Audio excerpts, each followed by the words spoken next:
Welcome to the Daily Horror Habit Podcast. I'm your host, Jay Krieger, bringing you daily reviews of current and classic horror movies for your twisted pleasure. Be aware that these reviews and discussions may include spoilers. And as always, I hope you enjoy. What's inside that church? What happens to those people? They have been given a purpose.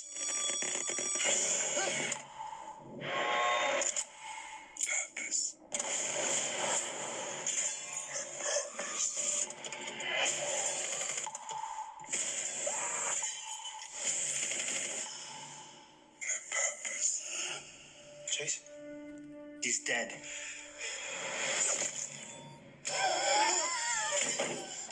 Chase, how do you feel? I feel really good. Holy Christ. What you doing me? For today's episode of Daily Horror Habit, I'm joined by a returning friend of the show, Maxx, to chat about Julius Avery's World War II Nazi zombie cocktail, Overlord, which is currently streaming on Prime Video and Hulu. On the eve of the D-Day invasion, a group of American paratroopers are dropped behind enemy lines to destroy a Nazi radio transmitter.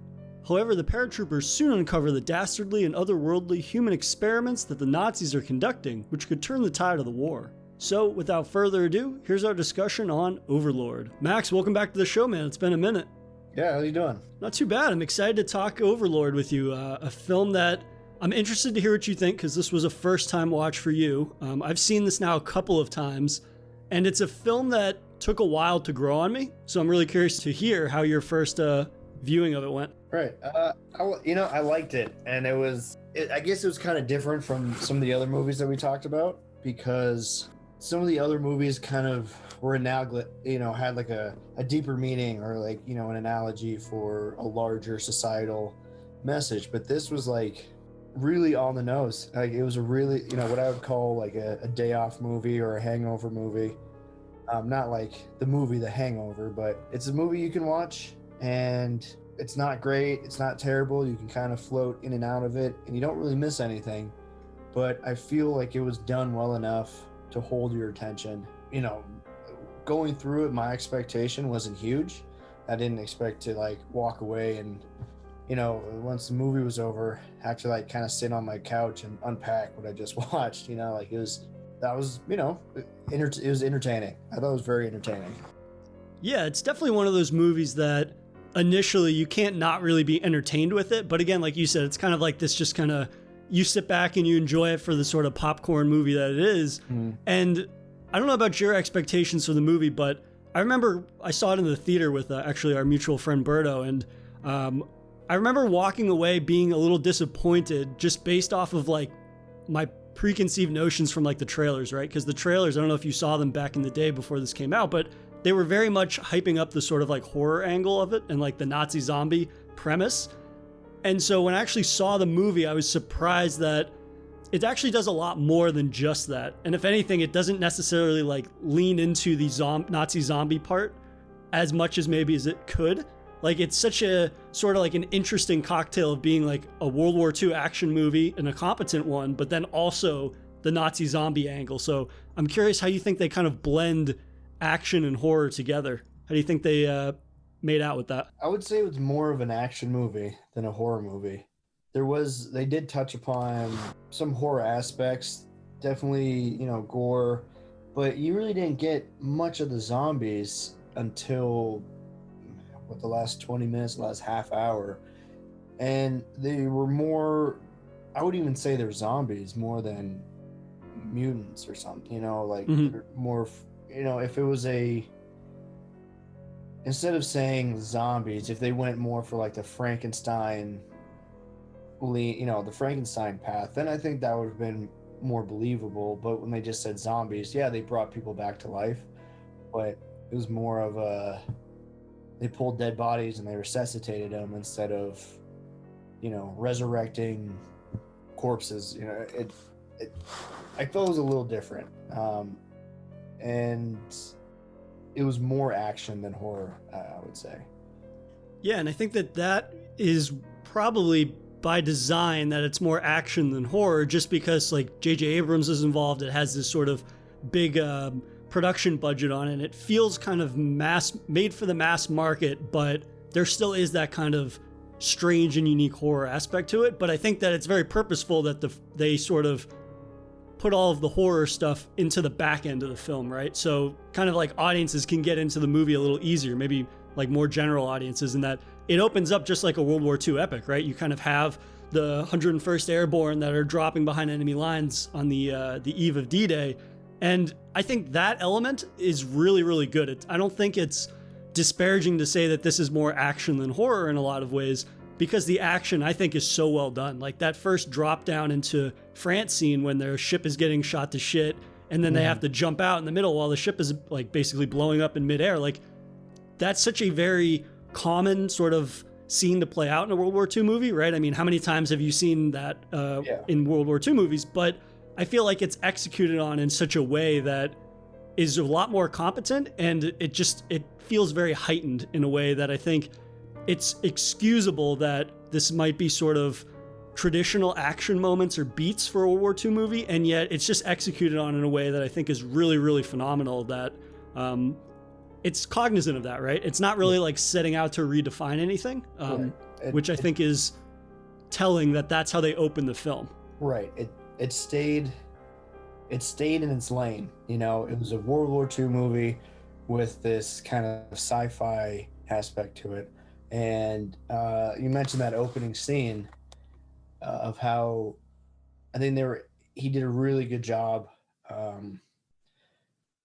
showing how disorienting it was to jump out of a plane in the middle of the dogfight, because I mean, it was a close-up shot, you know, it was a kind of a body shot of the main character, and it was spinning and whirling and explosions in the whole time, you know, the 2.5, 3 minutes, it was dizzying, and then, you know, you felt kind of disoriented when he hit the water, and kind of that feeling of panic as he got there. And I thought that was really well done. I think that was unique. It was, like you said, it wasn't it was a typical scene, but it was done, I think, in a very more creative way.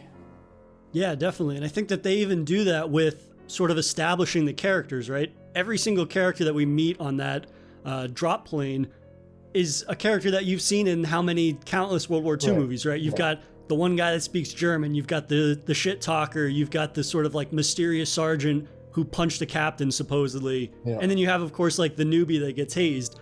All of these are very familiar things, and I think that they're tropes that lesser World War II movies would probably get ripped for, and it's like, oh, these aren't very creative. But I feel like the entire film as a whole is really constructed with presenting this sort of like very familiar opening or very familiar landscape for a World War II movie. And then, of course, the punchline is oh, the Nazis are creating zombies, essentially. And it's kind of like, it's all done in basically like tongue-in-cheek to a certain extent, that I think really excuses this idea that like, well, we've seen all of these sort of variables before, but again, like they're executed on in a way that I think is of a caliber that maybe a lesser World War II movie wouldn't necessarily have. It would be almost like a worse version of this. Right. Yeah, I think it was, I don't know, for the lack of a better term, self-aware of, when I was watching it, at no point did I think that this was going to be like a serious war movie or a serious horror movie, like some other war movies it's going to be serious. Like this is going to be a serious action, historically accurate movie, and these tropes they become kind of silly when you're looking at a serious film. But this, you know, from the onset, you know, they're on the plane, you have one, like you said, the stereotypical East Coast, one guy just sitting there running his mouth, and he has some, you know, East Coast accent, New York or Boston, whatever, pick one. And I just thought it was really entertaining, and and familiar as well, having the, you know, even the Nazi scientist looked like every single Nazi scientist in every single movie. And it was comfortable. I guess it was a pretty comfortable movie from start to finish.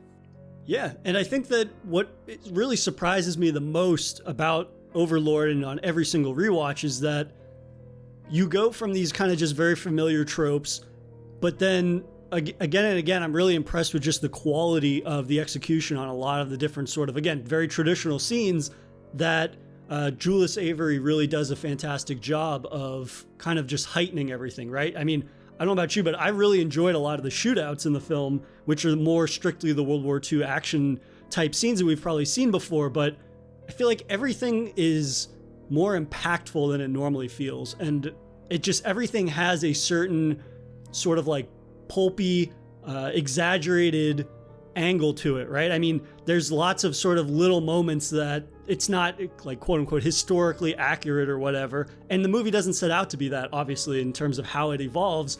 And I think that comes across in the action in a way that makes it more fun than if you're watching Saving Private Ryan or something like that, right? I mean, you see that beach scene every single time in Saving Private Ryan, and it's like so grueling and disturbing and fucked up. But then when you're watching these Nazis get shot to pieces in this, it's like it feels very sort of just exaggerated, where it's not like people are getting shot, their bodies are basically like exploding in gunfire and things like that.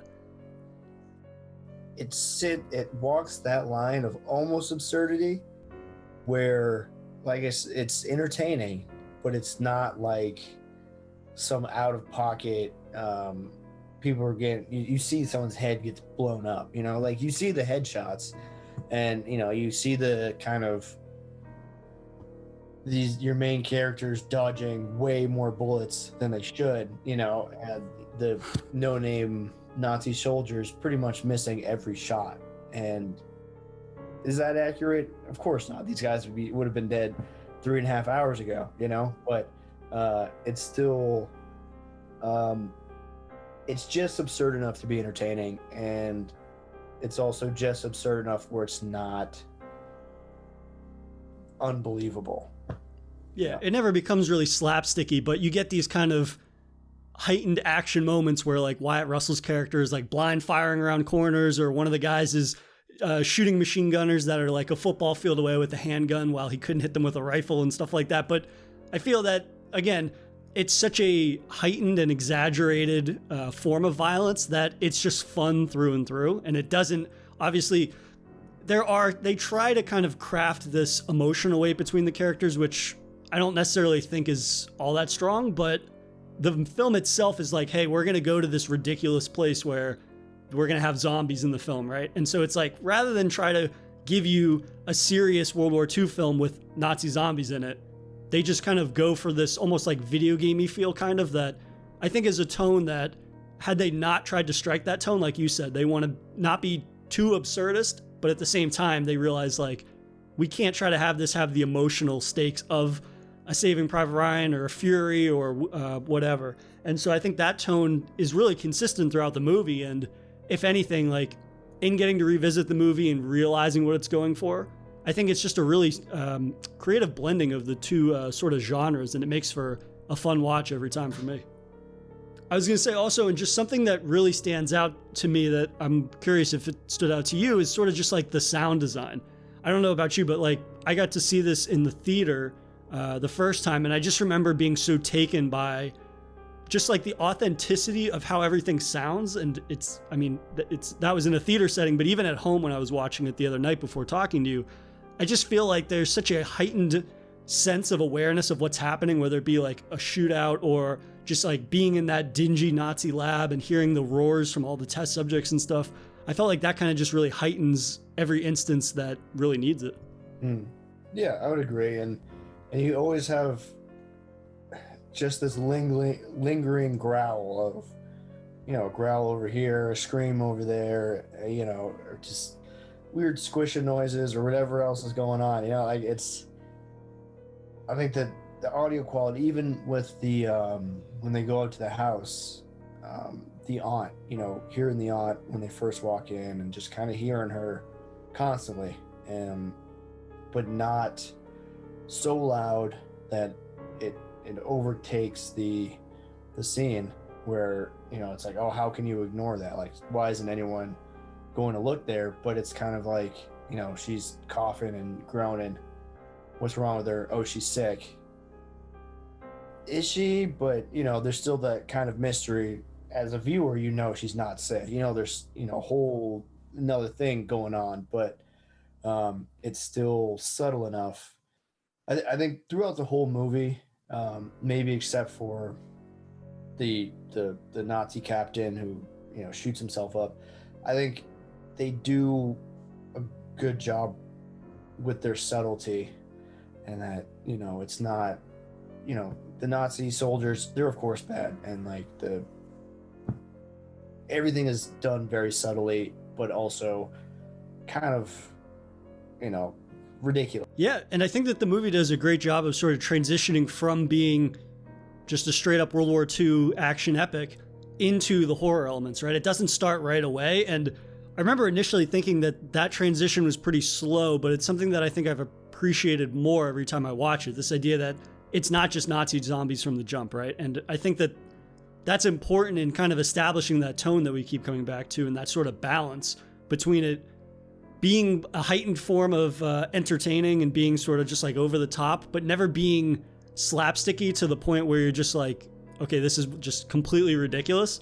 And I think that that's pretty rare, because I know a lot of like movies that I've seen that try to blend horror with action, it's usually one more than the other. And while I do think that Overlord is probably more action than horror, its handling of the horror is still always present. Like there's little inklings of it early on, right? When the troops first land behind enemy lines and they find that like weird pile of bones and skulls that are in the woods, and they're trying to figure out what it is because it's creepy as shit. And then they find the aunt who's like breathing very strangely, and she's like, yeah, she's sick. And of course the audience knows that she's not sick or she's fully turned yet. But I think that the film does a good job of introducing the horror elements enough early on, even if it doesn't totally lean into it, that by the time it explodes into the full-on zombies at the end of the film, it doesn't, not that it was ever going to be a surprise, but it doesn't kind of just feel like they're dropping the supernatural aspect in at the last moment kind of thing.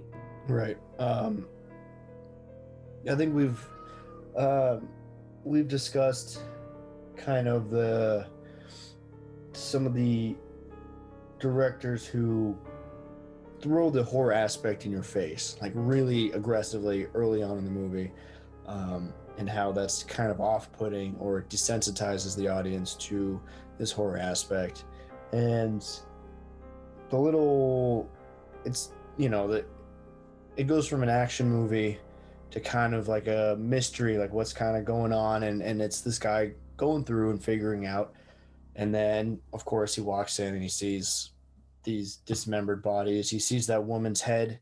They've managed to keep her alive, but like it's just her and her spine or something, you know. And it's gruesome, but I don't know if it's the lighting work they do, or, you know, being able to set the scene or set the tone of the atmosphere.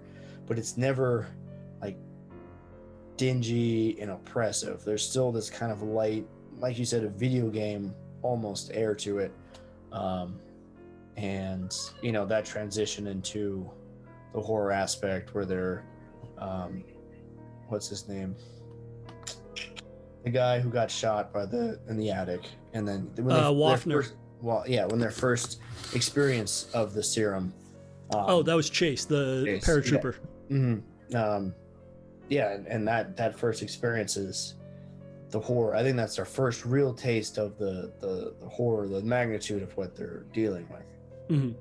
And I think that sort of is a very interesting introduction to the most overt horror instance up until that moment, right? I think that it's cool that we get to see these sort of like examples when Private Boyce is like exploring that Nazi lab, and we're seeing the severed head. We're getting a literal example of like the doctor applies it to a corpse and then it regenerates, and then they kind of like put it in a locker, which is a terrifying concept of being locked alive in one of those. But and then we kind of see like Chase slowly begin to turn, and you just assume that he's just going to start freaking out and punching people, and then his neck just like completely snaps back. Like that's such a out of left field moment that is not expected. And so I think that is probably the most pivotal moment in the film that really like earns the horror element of the film, in that like it's not just a zombie. They keep kind of evolving on the ways in which it's presented. And that actually makes like, that's actually a scary instance, because you're like, what the hell's happening? And even if we never necessarily get another cool sort of defying the odds or straying from kind of just what you expect of a zombie, right? I mean, a majority of the other ones, it's like they're kind of just running around and screaming and trying to bite people or punch people and whatnot. But I feel like that instance with Chase, where it's so unexpected, it almost made me sort of, it kind of just adds tension to like, oh, what are they going to throw at us next? Which I can appreciate, even if they don't necessarily capitalize on that in the same way throughout the second half of the film, which is unfortunate. But like that one moment stands out to me so much as being like a pivotal moment of the film, that it's a really great sort of zombie moment. I mean, considering how many zombie movies we get now all the time, it's like to do something that's genuinely shocking with zombies, I think is pretty rare. And for this movie that's more action than horror for a majority of it, I think that's pretty, it's a pretty remarkable feat. But yeah, that's one of those instances too that I think is something that I didn't realize when I first saw the movie, is that so much of it is practical. And I read that the reason that they chose to do that, obviously because it looks better than CGI, but also they wanted to get more of a reaction from the actors. And that's something that really stands out to me the more and more I watch the film, in that while I don't necessarily know like that the performances are some of my favorites, I think that they feel very genuine. Like everybody's reaction to what's happening feels genuine. We don't necessarily have, like, there's sprinklings of humor in there, right? Like we said, we've got that sort of East Coast shit talker who just like takes jabs at people throughout the movie. But at the same time, like everybody's performance feels very genuine. I don't feel that there's a ton of sort of like melodrama, or the sort of over-exaggerated nature of the action doesn't necessarily apply to the characters. Would you agree with that? Yeah. Again, I did think the acting it wasn't great, but I would say they're actually pretty mellow compared to what I anticipated it being.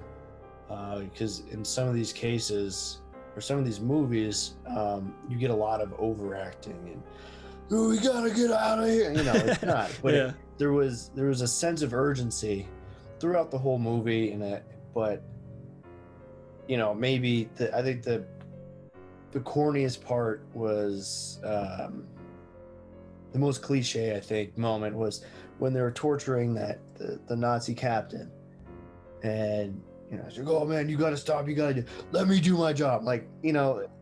But it was still playful. Like, I anticipated there was so few of those moments that when they did happen, it didn't detract. You know, it added that level of entertainment without, you know, ruining the movie or pulling away from the scene itself.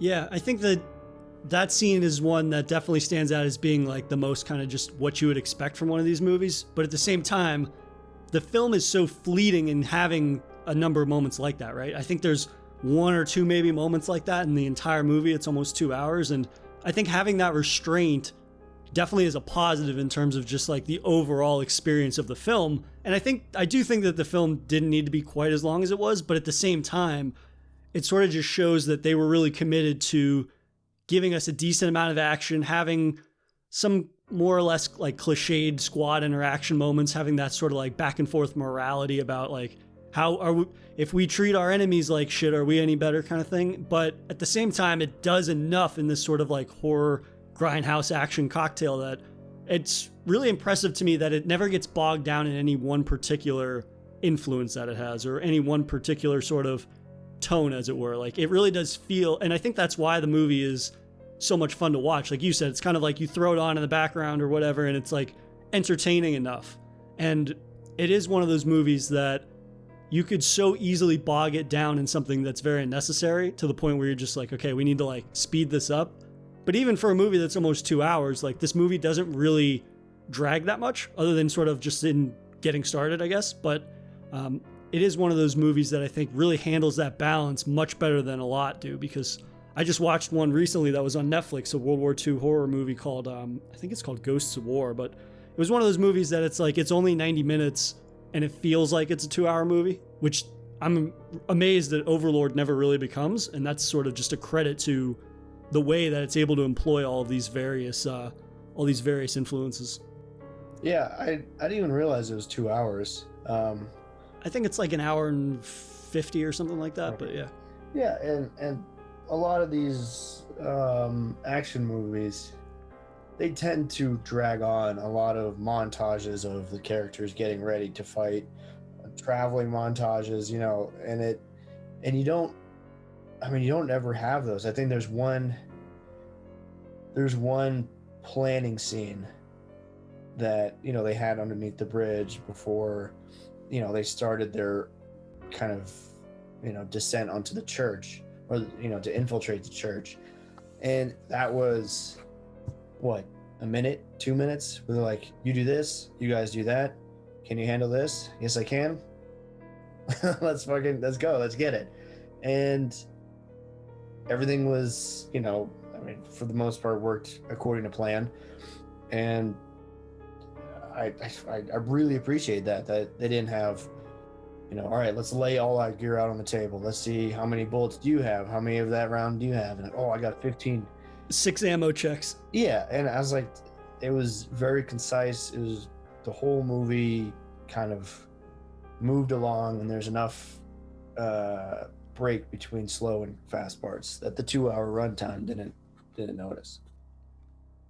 Yeah, and I think that, again, that kind of comes back to just how impactful I find a lot of the sort of action moments or the horror moments, right? I mean, there aren't necessarily a lot of shootouts, which is kind of rare for an action movie, right? You kind of have the one where Waffner escapes, and that one's pretty brief when they kidnap the kid, and then they have sort of that grenade trap, which is awesome, where the Nazi gets blown up, and then they sort of have that brief shootout with Tibbet and Rosenfeld in the woods.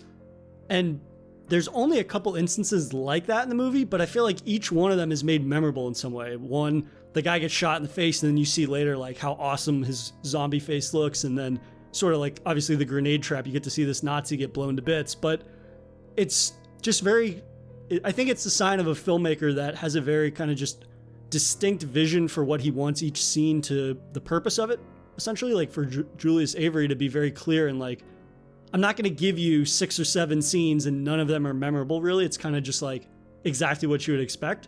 And I think that having fewer scenes, but having each of them be memorable for something is something that sometimes eludes some action filmmakers or filmmakers that maybe have action sensibilities. Like there's only really 2 memorable zombie moments for me, or maybe 3, where it's like the one that gets flamethrowered, obviously, because that's awesome. And then he kind of like has that bone stump that he tries to impale Chloe with, which was like, again, one of the brief, maybe like deviations from the traditional zombies or whatever. You have Chase's transformation scene, which has that really creepy moment where his neck snaps back. And then you have like the brawl at the end between the gang of zombies. But again, that's like 2 or 3 zombie moments and 2 or 3 action moments. And while I think I could have used more instances of the zombies, I feel like what we got was at least memorable for each instance. It didn't feel like just a throwaway, right? It's not kind of like a traditional zombie movie where you see a guy shoot like 70 zombies in the head or whatever, right? And by the time you get to the end of that movie, you're basically desensitized to it. It's like what you said. The film kind of picks its moments at opportune places to really capitalize on it to the degree that you're never necessarily desensitized to either like the impactful sort of like gritty shootouts or the sort of zombie moments. Yeah, I would have liked more zombies, since it was more of a horror movie. And, you know, I do enjoy monsters. I like to see character design and how the directors kind of bring these monsters to life. But I think the one instance we got, or I guess, like you said, the 3 were between the captain and the Nazi captain, the corporal and the Nazi captain. You know, I when the captain's transformation moment, when he gets shot in the face and like he runs in and he shoots himself up with the one serum, and the German doctor is like, the serum hasn't been tested, and he shoots himself up again. You know, and that was corny, and it was, you know, watching that transformation, and you're like, this is going to be this is going to be the final boss fight. I saw that and I instantly thought of Resident Evil, that he was going to come around the corner and just be this monstrosity of a soldier, and how are they going to kill him? But yeah, I 100% agree that more zombies would have been nice, but he did more with less, I would say. Also, like early on in the film, I thought that, again, this was like the first time I saw the movie, I walked away and I was like, well, there wasn't nearly enough of the horror stuff that I really wanted from it. But then again, on each rewatch, I kind of appreciate the blending of the two genre influences. But I remember thinking, like, that scene early on in the film when they're in the woods and they find those like mutated skulls, and one of them's like, is that a dog? I instantly thought there were going to be like dog zombies in it, like from Resident Evil or something like that. And so I don't know, sometimes during the course of watching this film, I wonder, like, did they have to edit things out, or did they film certain scenes and then realize they had to cut certain content? Because moments like that, I felt like were a perfect setup for whether it's zombie dogs or zombie creatures of some sort that we never got. And then also on this rewatch, I noticed that Ford, who's like the sergeant that they think like beat up a captain or something, he has a scar on his face that he shows Waffner at one point. That's the same emblem that's on Waffner's lighter. And so I can't help but feel like they cut some sort of like backstory out of the film with him, because he like shows it to the camera and he shows it to Waffner, but then they never address it in the film. So I wouldn't be surprised. Like, I think this every time I watch the movie. It's just like, it feels like they had more that they wanted to do, but maybe they had a production issue or something. I don't know. It comes off to me like that it feels strange that there's less of the horror elements that we wanted when it was advertised as being that. Yeah, it's just something that like always bugs me when I watch the movie. But at the end of the day, I enjoy the blending of the two, even if maybe it could have gone more in a certain direction that it never necessarily does. Right. And also I think they're just running out of time, yeah. 2 hours is 2 hours, and they're like, well, they had to make a decision. Like, do you want to use these horror scenes or do you want to use the action scenes? Like, what will sell tickets? And I think that's kind of what it came down to. Like, what is the resale value of this movie? And is it, will you have someone, how many more Nazi zombie movies are you going to get? Or how many more of these action movies are you going to get? Well, probably a lot of each, but I think this action is more recyclable in it, because at least for the same reason that I enjoyed it so much, is like you can put it on and go about your day, whereas a horror movie, a movie, instead of leaning so hard with the action, they leaned more with the horror. You can't just kind of casually watch that. You're either engaged in the movie or you're not. And walking in the room, you go down and do your laundry, come back up with the clothes, and someone's getting their throat torn out. Kind of, it leaves a bad vibe, for the day. But somehow it's more acceptable, more tolerable to watch someone get shot in the head.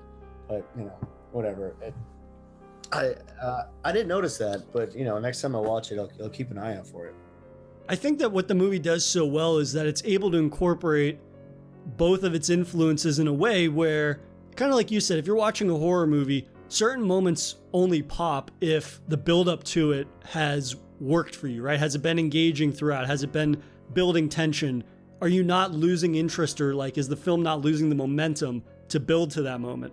Whereas I feel like this movie is very much, again, like it's a popcorn movie in a lot of ways, but it has that roller coaster effect, but the dips are never so low that it kind of loses momentum.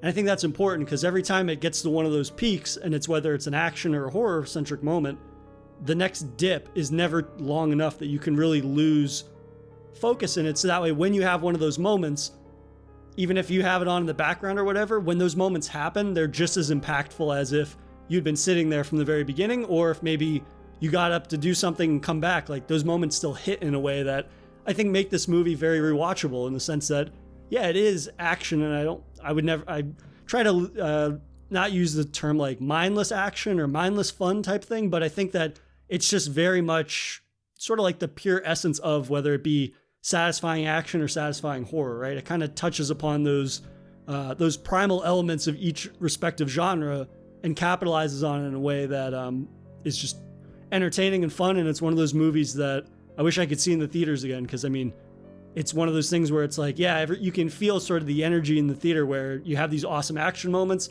and then all of a sudden there's this crazy zombie like trying to rip your throat out, or there's some corny one-liner where the sergeant is yelling at somebody and something that like. Right. Yeah. And I think, you know, to that kind of very consistent tone, there aren't that many jump scares from what I remember. One with the aunt, I think maybe a couple in the laboratory, but frankly, I think it did not rely on jump scares. Just kind of seeing the nightmare that is the lab kind of allowed you to fill in the gaps on how gruesome it is without really relying on someone, you know, jumping out around the corner and, you know, scaring the shit out of you or something. Yeah, there also isn't like a lot of needless exposition, right? It's kind of just like very pure at what it is. It's like you can derive enough of a backstory, enough of an explanation about what's happening just from like walking around that lab. We kind of, in those key moments where Boyce discovers like those sacks that have people in them and they're like leaking fluid, and then the severed head, and then obviously you get that demonstration from the Nazi doctor, you're able to just, it's very clear what is happening. And I think that the movie, the pacing that we've been talking about, like it would the dips would definitely be a lot more if we had to get exposition about just like, whoa, the reasons why this is happening and everything, right? It's kind of a very few key moments of dialogue. I think Waffner has that line where he says, 1,000-year Reich needs 1,000-year soldiers, or something to that extent. Yeah. But it's like just that one line. It's like, okay, you know the motivation, and that's it. That's all you need. We didn't need this 10-minute exposition dump about why they're doing it, how long they've been doing it type thing. It's like, it's a lot of environmental storytelling, which I appreciate, because a majority of the time, if you watch a movie that is trying to do too many things like this one does, it generally gets bogged down in the details when the details don't necessarily matter. Like the reasoning why doesn't matter. Like, let's just get to either a shootout where Nazis are exploding or Nazi zombie moments of a zombie trying to rip somebody's head off, because that's what people showed up for, and that's what we want to kind of get to. I don't want to hear a theological or ideological monologue from this doctor. Right. I'm trying to make the perfect soldier for the Fuhrer, and like, shut up, man. I don't just show me your monsters, and then let's move on so we can kill them or whatever. And I think for most of the movie, I did quite like when he was going in through those like you know, the sacks with the people in them, and you saw that tar pit. You know, there definitely was a question of like, how do those correlate? And it was, I think the whatever that Nazi captain's name was, it was, he like mentioned it, you know, half. He's like, oh, this tar wouldn't work unless we discovered it had to be filtered through people, you know, and that's what they're using. It had to be, to that effect, had to be filtered through people, and that's all the explanation I need. You know, like, oh, why are those people? Oh, they're filters to take out all the gross stuff to distill, you know, this, you know, essentially doing like plasma infusions, but, you know, making this serum. So they offered exposition, but it was really concise. You knew exactly, you know, they said, this tar, we put it in these people, and then we take the juice out. That's it. Yeah. So. Yeah, and I think moments like that really get misconstrued as being like lazy or simplistic, but it depends the type of movie we're talking about, right? I mean, if you want to have those sort of like long-winded moral, philosophical arguments about like war and all these things, that's what a movie like Saving Private Ryan is for, right? That's where it's about like the human experience and condition in war times. that's not what Overlord is about. So while they do things simplistically and very concisely, that's what this type of movie calls for, right? Because if you start trying to have these like serious discussions in a movie that takes itself just seriously enough that it's not slapstick comedy to a certain degree, like it's that type of moment is going to be very out of place, because then you start comparing this very serious moment to people blind firing and taking out headshots and stuff, and then you've got obviously The Living Dead. And so I think it's just it's a concise film, and it's one that really realizes the type of movie it is, and it knows the tone that it's going for, and it really capitalizes on that throughout the entire movie. And that's, again, it's very rare. I find that a lot of times, just in terms of like how inundated we are with zombie movies, and especially like alternative history in terms of blending historical fiction with horror movies, I find that they try to do this like moral hand-wringing that they do in traditional war movies, which is fine in those movies, but then when you try to incorporate this super serious tone into something that can have serious moments, the entire film is not super serious, right? Because there's a certain suspension of disbelief in what's happening. And at the end of the day, if there's something supernatural happening, this is not the best sort of format to be making this like political statement all the time. Right. So that's just an element of this film that I really appreciate with every rewatch. Yeah, and there's no political commentary. They do have that, it was, I wouldn't even call it a moral dilemma, where there's like, do we save the kid or do we, blow up the tower and leave? Well, obviously they're going to save the kid. That's just it. They had the discussion for, they had that argument just to build tension between it, or to have some character development for boys. But for the most part, we knew they were going to go after the kid. We knew they were going to blow up the tower. One of the three of them, we knew Boyce wasn't going to die, and one of the three of them were going to die to self-sacrifice. Like, it's formulaic, you can anticipate what was happening, and the entertainment value isn't the surprises or like, oh, what are they going to do next? It was more of, how are they going to do this? There's going to be a shootout. How's the shootout going to go? There's going to be monsters. What are the monsters going to look like? There's going to be human experimentation. How are they going to, do it? So, and stayed in their lane, was very self-aware.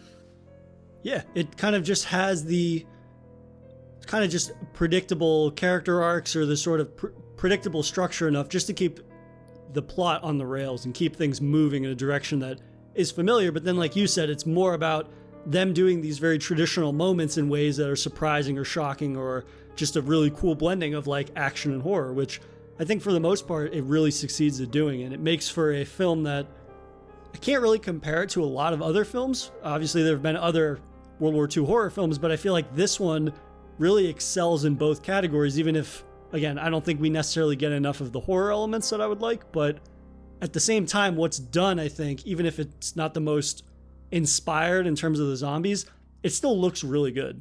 Whether it's the shootouts or, again, the attention to the zombies and the sort of like creature design that they have and the action, I feel like everything is done to a caliber that is almost surprising, given how sort of just like pulpy the movie sounds. It's like, oh, we're going to combine the two of the most highest sought after genres. It's like World War II movies and zombies. But the caliber to which the execution is at on both of those genre influences is really of a quality that I think surprises people. It's one of those movies that, so long as you have your expectations in check for like what it actually is and what it sets out to do, I mean, this is a film that I think does not get enough credit for what it does, even if it seems familiar from the outside. Like, it's of a caliber that I think eludes a lot of these sort of like historical fiction horror films. Yeah, and I didn't really have much of an expectation for it with the title Overlord. I don't think the title really matches the movie itself, because they don't get, I didn't really see any sort of Overlord character, any character or any sort of concept that would fit an Overlord title. I don't know if there was something that I missed or. So Overlord is like the code name for the invasion of D-Day. Okay. So that's like, it's basically just like referring to the parameter, like it was called Operation Overlord, for like dropping paratroopers behind enemy lines. Okay. And then they were to take out like gun batteries and communications and stuff before the D-Day landing. But I mean, the film is so self-contained in terms of like, Ford mentions like we have to ensure we knock out the communications for the boys on the beach or whatever. But at the end of the day, it's very self-contained. It's not kind of thinking about the larger ramifications necessarily all the time. Obviously, we get those periodic reminders, but a lot of it is him sort of just like, we got to get to that church basement. That's just like him grunting that periodically throughout the film. But yeah, I mean, overall, I think that it uses the World War II setting. It feels justified, right? At least it seems like it's a plausible scenario. It doesn't feel like they were like, well, let's just kind of combine this setting that a lot of people like to try to get more eyes on this. It kind of feels justified in that World War II setting, and sort of, if you were going to do a historical fiction film about zombies, this one actually like feels somewhat plausible, right? The kind of trajectory of this narrative, plausible in the sense that like, if you were to have a supernatural element, it kind of makes sense for this type of story. Yeah. And it wasn't, if they could have, another zombie route would be, some form of necromancy where it became a cult and it was, magic was involved. And I think if that's how it went, I think it would have made the movie terrible. I mean, this is I think the science and the equipment and the lab was, I think, time, for the setting, for the time period, I think it was accurate. And of course, the techniques used, and using that World War II setting, he used that effectively and he matched it. It wasn't like, again, they didn't use magic, or it wasn't some sort of alien, secret hyper technology. Like, for instance, like the Avengers, we'll take a, Hydra, they had alien influence hyper technology. It was silly. I mean, it's a Marvel movie. So of course you anticipate some level of, absurdity, but here, it's a guy, the experiments match the time. Yeah, I totally agree with that, because I actually just watched another World War II Nazi zombie movie recently that goes the other route. It goes the occult route, and this guy that like has magic and he's a necromancer Nazi, and it gives the movie, like, it's difficult to take the movie seriously because it's so over the top in that regard. Obviously, it's a zombie film, but at the same time, like, I get what you mean, and I think that had Overlord's presentation of the supernatural at least is presented in a way that feels believable, if it were.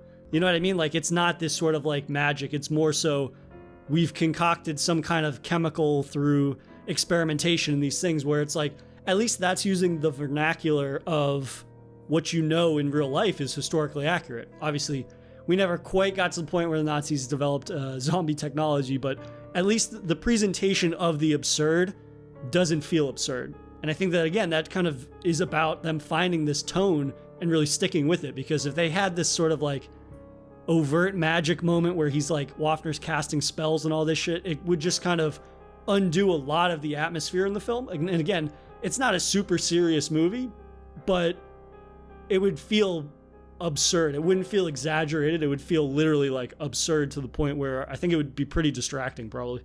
It would ruin the continuity of the film if he gained some sort of over the top superpower, or some over the top mutation, and to the effect of magic and necromancy. It wouldn't matter if he did, if the Nazi wizard, let's just say, was in World War II, or if it was, the time period wouldn't matter. If it was with magic, they could just do it whenever.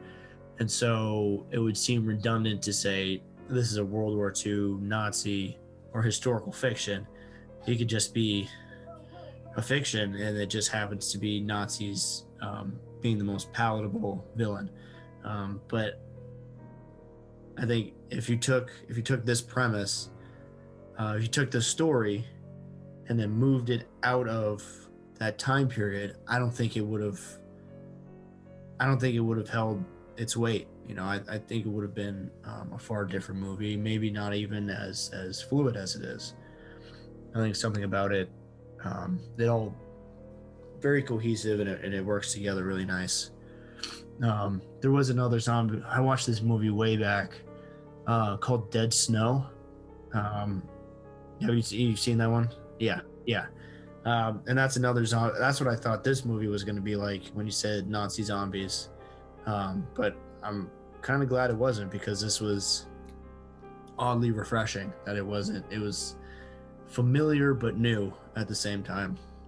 Yeah, and I mean, I enjoyed Dead Snow 1 and 2. It's just that those are very, like, the comedy influence of those movies, or the comedy aspect of those movies, lends itself to the absurd when you have that Nazi necromancer, right? Because it's this idea that it's very laughable, that concept, but it works for that movie because that movie has the comedy element blended with the horror element. Whereas with this, the humor that's in this movie, Overlord, feels like it's humor that would not be removed from like a standard World War II action movie. So it actually feels very fitting without making what's happening laughable.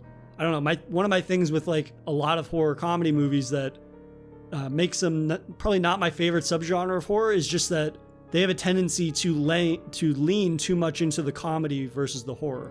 Whereas something like Dead Snow is a perfect balance of the two.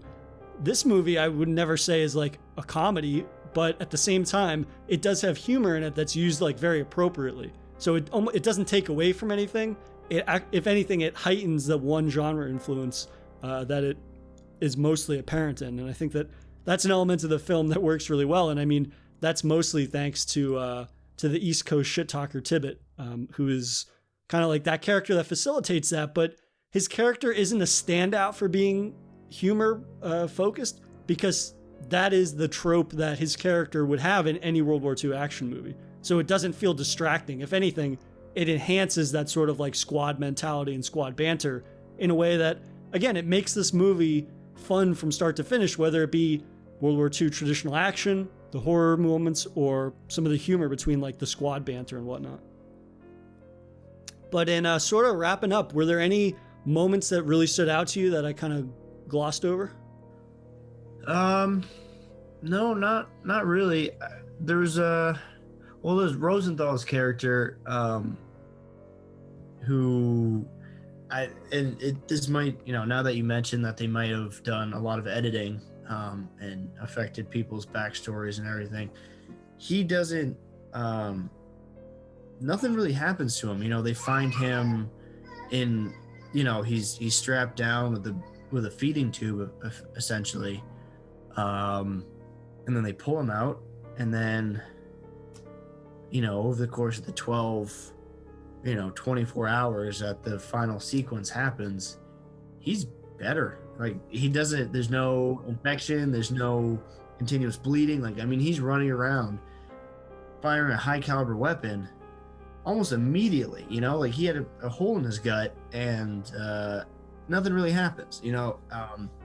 I know Chloe said that she's a vet, but like, I've had stitches before, and stitches don't heal that quickly. You're not firing an MG42 at Nazis soon after that? Right. I mean, he pretty much jumps straight into battle without any repercussions. So, outside of kind of plot holes that, maybe are unavoidable, I think Rosenthal, that his recovery kind of stood out to me the most. I wish that his relationship with Boyce had been developed more, because they obviously in the very beginning of the film, you learned that they were like boot camp buddies essentially, and then Boyce rescues him and there's like this bond between them, but then those two don't interact for like the next 20 minutes of the movie, and it's Tibbet and Rosenfeld instead of Boyce. And I think that could have been a missed opportunity just to give more emotional weight to the characters, right? Even if it is this very sort of like pulpy action horror movie that's a mixture of the two, I still would have liked a little more emotional weight there, and just in terms of like caring for a character more than just being like, okay, we know one person's going to sacrifice himself for the greater good. Like you said, that kind of like very stereotypical character arc that are in these types of movies. So in that regard, I think I would have liked almost more of a focus on their relationship rather than this sort of like implied romance between Chloe and Boyce. Because it's like, if it's going to be so action focused heavy, I would almost rather, if we're going to have these characters, I would rather see like this relationship, if you're going to bring it up and then never talk about it again, versus this thing that is implied, or it's like an implied attraction, but then that never becomes a focal point either. You know what I mean? And I don't know, one of them seems like it's more sort of just a stereotypical of what you would expect more so than the other one. But I don't know, that was just me. I had questioned not so much the specifics and how long they've known each other and how many campaigns they've gone on each other, but just some deeper interaction between Boyce and because they seem to be best friends. They seem to be pretty tight, but they never interact outside of saving him, and then when they go into battle, or when they raid the lab, I was kind of anticipating Rosenthal being the guy who sacrifices himself, and then this big campy over the top vengeance scene. But what we got, I think, was pretty good. You had that character development of Ford, and saving everyone, shooting himself up or whatever. So Yeah, again, I mean, I feel like at every moment when this film could let you down in some regard, it either exceeds your expectation or it's perfectly passable, right? Again, like commenting on those two things, at no point do either one of those really. It's kind of like a wish list thing, right? It's not really like, oh, these were detractors. Yeah, it doesn't impede anything, and it's not like overall it's like, oh, well, that was really bad. It's just like, well, that was either passable or it was exactly what I expected it to be. And I think, again, with a movie like this that from the outside looks so familiar, I'm just kind of taken with the level of polish on so many different elements, right? It's a film that is very easy to fuck up, I think, just because it tries to do so many things.